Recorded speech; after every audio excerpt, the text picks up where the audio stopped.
राधे राधे मित्रों। तो मित्रों, आप लोग राधा किशन के अपकमिंग एपिसोड में देखेंगे कि मित्रों, वीडियो शुरू करने से पहले अगर आप हमारे चैनल पे नए हैं और अगर अभी तक आप लोगों ने हमारे चैनल को सब्सक्राइब नहीं किया है तो चैनल को कर लीजिएगा सब्सक्राइब और बेल आइकन को ऑल पे करके प्रेस कर दीजिएगा, जिससे कि हमारी नई वीडियो का नोटिफिकेशन आपको मिल जाए। तो मित्रों, आप लोग देखेंगे कि भार्गवी देख रही होती है, गौरी रो रही होती है और फिर गौरी की माँ कहती है, आई आप ही की सहायता की वजह से आज हमारी गौरी का विवाह होने जा रहा है, तो सबसे पहले हल्दी आप लगाइए और विधि का आरंभ कीजिए। और फिर आई कहती है, हाँ हाँ मैं तो लगाऊंगी ही, किंतु भार्गवी कहीं दिखाई नहीं दे रही है। आज इस अत्यंत प्रयास किया किंतु आई हमेशा भार्गवी के विरुद्ध ही रही, क्योंकि भार्गवी ने अपने हृदय से अपने मन में आपसे विवाह जो कर लिया था। और आगे शंकर बताता राजकुमार बासु को, कुमार आप यहाँ नहीं थे, आई और संपूर्ण गांव वालों ने चरित्रहीन बोल के गांव से निकाल दिया। और तभी राजकुमार बासु कहता है, भार्गवी को मेरे कारण गांव वालों ने गांव से निकाल दिया। और कहता है, कुमार बासु मुझे शीघ्र अतिशीघ्र गांव तक पहुंचना है, जिससे तुम्हारा और गौरी का विवाह हो सके और मुझे भी मेरी भार्गवी मिल सके। और फिर शंकर आगे चलता है और तभी राजकुमार बासु कहता है, भार्गवी को गांव से बाहर निकाल दिया। इसका अर्थ भार्गवी की सहायता करने वाला गांव में कोई भी नहीं है। यदि मैं गौरी और शंकर का विवाह करवा दूं, तो मैं अत्यंत सरलता से इन मूर्ख गांव वालों को अपनी बातों में फंसाकर भार्गवी से विवाह कर सकता हूं। और फिर मित्रों, आप लोग आगे देखेंगे कि भार्गवी कहती हैं, आई मैं आपका प्रत्येक अपमान सह लूंगी, किंतु केवल एक बार मेरी बात तो सुन लीजिए। और फिर आई कहती हैं, अपमान ना ना, मैंने तो तुम्हारा स्मरण कोई और कार्य के लिए किया था। और कहती है, मैंने सुना है कल तुमने वर और वधू के लिए वरमाला बनाई थी, कहाँ है वो, उसे लेकर तो आओ। आज तुम्हारी बनी हुई वरमालाएं ही पहनाएंगे हम गौरी और आलोक को, क्योंकि तुम्हारी और गौरी की गहन मित्रता जो है। और फिर भार्गवी आई के समक्ष हाथ जोड़ के कहती हैं, आई कृपा करके ये विवाह मत करवाइए, तनिक देखिए उसकी और गौरी अत्यंत रो रही होती है। भार्गवी कहती हैं, जब से आपने उसका विवाह आलोक के साथ की बात की है, तब से उसके आंसू ही नहीं रुक रहे हैं, कैसे इस विवाह में प्रसन्न रह पाएगी। और फिर आई कहती है, तुम्हें क्या लगता है मैं विवश कर रही हूँ गौरी को विवाह के लिए? उसके माता पिता की सहमति से हो रहा है ये विवाह, मेरे विवश करने का तो कोई प्रश्न आता ही नहीं है। और मैंने शंकर को एक अवसर भी तो दिया था ना, पूरे गांव के समक्ष मैंने उससे कहा था, यदि वो आलोक से अधिक धनवान होकर दिखाएगा तो मैं स्वयं उसका विवाह गौरी से करवाऊंगी। और फिर मित्रों, आप लोग आगे देखेंगे कि भार्गवी कहती है, मुझे विश्वास है कि शंकर अवश्य आएगा, गौरी से सच्चा प्रेम करता है और वो आपकी चुनौती को भी पूर्ण करेगा, क्योंकि मुझे प्रेम की शक्ति पर पूर्ण विश्वास है। आई गौरी शंकर तो साथ ही होंगे, थोड़ा समय दीजिए। और फिर आई कहती हैं, समय का ही तो खेल है भार्गवी, समय पे जो प्रेमी उपस्थित ना हो सका, समय उससे प्रेम का समय छीन लेता है। और कहती हैं, आई परिवार चलाने के लिए आवश्यकता होती है धन की, और ये बात उस शंकर को भी ज्ञात है, और वो इतना सारा धन जुटा नहीं पाएगा, इसीलिए तो लज्जित होकर भाग गया। इससे ये सिद्ध होता है कि आलोक ही सर्वश्रेष्ठ वर है और ये विवाह होकर ही रहेगा। और फिर मित्रों, आप लोग आगे देखेंगे कि आई हल्दी को लेके गौरी के समक्ष जाती हैं और हल्दी लगाती हैं गौरी के।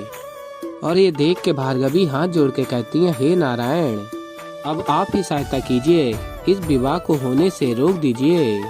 और श्रीनिवास को सब कुछ पता होता है और रथ में राजकुमारी पद्मावती के साथ होते हैं। और तभी समय रुक जाता है और श्रीनिवास भार्गवी के समक्ष होते हैं और कहते हैं श्रीनिवास भार्गवी से, बस धैर्य रखना भार्गवी, और बताते हैं आज विजय केवल प्रेम की ही होगी, बस धैर्य रखो। और भार्गवी ये सुनकर प्रसन्न हो जाती हैं। और फिर मित्रों, आप लोग आगे देखेंगे कि आई कहती हैं, चलो हल्दी की भी ये विधि संपन्न हुई। और कहती हैं, आई चौपाल पे विवाह मंडप सजा है हम गौरी को लेकर वहीं आते हैं विवाह के लिए। आप पधारें, चलिए। और फिर आगे आप लोग देखेंगे कि भार्गवी गौरी के समक्ष जाती हैं और गौरी से कहती हैं, तुम चिंता मत करो, आज प्रेम की ही विजय होगी। और फिर मित्रों आप लोग आगे देखेंगे कि मंडप में वर और वधू होते हैं। वर आलोक और वधू गौरी होती हैं और गौरी प्रसन्न नहीं होती। और फिर भार्गवी कहती है हाथ जोड़ के, हे नारायण, यह प्रश्न केवल मेरी प्रतिज्ञा का नहीं है, गौरी और शंकर के प्रेम का है, जीवन का है। आपको उनके प्रेम को साकार करना ही होगा, उनके प्रेम का मान रखना ही होगा, गौरी और शंकर को एक करना ही होगा। और फिर मित्रों आप लोग आगे देखेंगे कि शंकर आ रहा होता है और हाथ में स्वर्ण मुद्राएं लेकर आ रहा होता है। और भार्गवी देखती हैं शंकर को आते हुए और सभी फिर देखते हैं शंकर को। और गौरी वरमाला पहनाने जा रही होती है आलोक को। और तभी भार्गवी कहती हैं शंकर। और गौरी शंकर को देख के अत्यंत प्रसन्न हो जाती हैं। और तभी शंकर के साथ आ रहे होते हैं राजकुमार बासु। और भार्गवी राजकुमार बासु को देखती हैं और छिपने का प्रयत्न करती हैं, किंतु राजकुमार बासु देख लेता है भार्गवी को। और भार्गवी भी देखती हैं राजकुमार बासु को जो शंकर के साथ आ रहे होते हैं। और फिर शंकर कहता है आई। और फिर आई शंकर के समक्ष आती हैं। और फिर शंकर कहता है ये आपके लिए। और फिर आई कहती है क्या है इसमें। और फिर शंकर कहता है आप खुद ही खोल कर देख लीजिए ना। और फिर आई देखती हैं और कहती हैं आई इतने सारे स्वर्ण आभूषण और मुद्राएं, एक ही दिन में इतनी सारी स्वर्ण मुद्राएं, स्वर्ण आभूषण कहाँ से ले आया तू, कहाँ चोरी की है तूने, सत्य कहो हमसे। और फिर शंकर कहता है नहीं नहीं आई, मैंने कोई भी चोरी नहीं की है, मैं सत्य कह रहा हूँ। और फिर राजकुमार बासु कहता है शंकर सत्य कह रहा है, शंकर ने स्वयं अपने विवेक से अपूर्ण निष्ठ कपटता से ये आभूषण कमाए हैं। और फिर आई कहती हैं जो आलोक के पास संग्रहित जो आभूषण हैं उनसे इसकी तुलना की जाएगी, उसके पश्चात ही ये निर्णय होगा कि गौरी का विवाह शंकर से होगा या नहीं। और फिर मित्रों आप लोग आगे देखेंगे कि आलोक और शंकर के धन की तुलना की जा रही होती है। और आई कहती हैं तुला के एक पात्र में शंकर के आभूषण तौले जाएंगे और दूसरे में आलोक के। जिसका पात्र भारी होगा उसी से गौरी का विवाह होगा।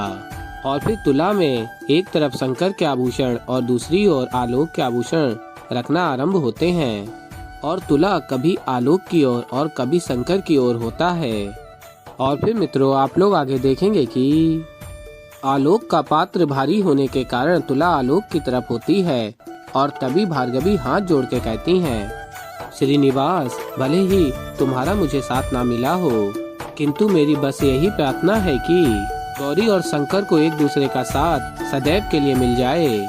और श्रीनिवास को सब कुछ ज्ञात होता है। और फिर मित्रों आप लोग आगे देखेंगे कि भार्गवी कहती है नारायण, गौरी और शंकर का प्रेम साकार कर दीजिए, मेरी विनती है आपसे। और तभी श्रीनिवास स्मरण करते हैं प्रेम ना आज तक हारा है, ना कभी हारेगा भार्गवी, आज भी विजय प्रेम की ही होगी। तो ऐसे ही मित्रों आगे और भी बहुत कुछ देखेंगे। तो अभी के लिए इस वीडियो में इतना ही। तो मित्रों अगर आप लोगों को हमारी वीडियो पसंद आई हो तो वीडियो को कर दीजिएगा लाइक। और अगर अभी तक आप लोगों ने हमारे चैनल को सब्सक्राइब नहीं किया है तो चैनल को कर लीजिएगा सब्सक्राइब और बेल आइकन को ऑल पे करके प्रेस कर दीजिएगा, जिससे कि हमारी नई वीडियो का नोटिफिकेशन आपको मिल जाए। तो मित्रों मैं मिलता हूँ जल्दी आप लोगों को एक नई वीडियो के साथ। तो तब तक के लिए मित्रों राधे राधे।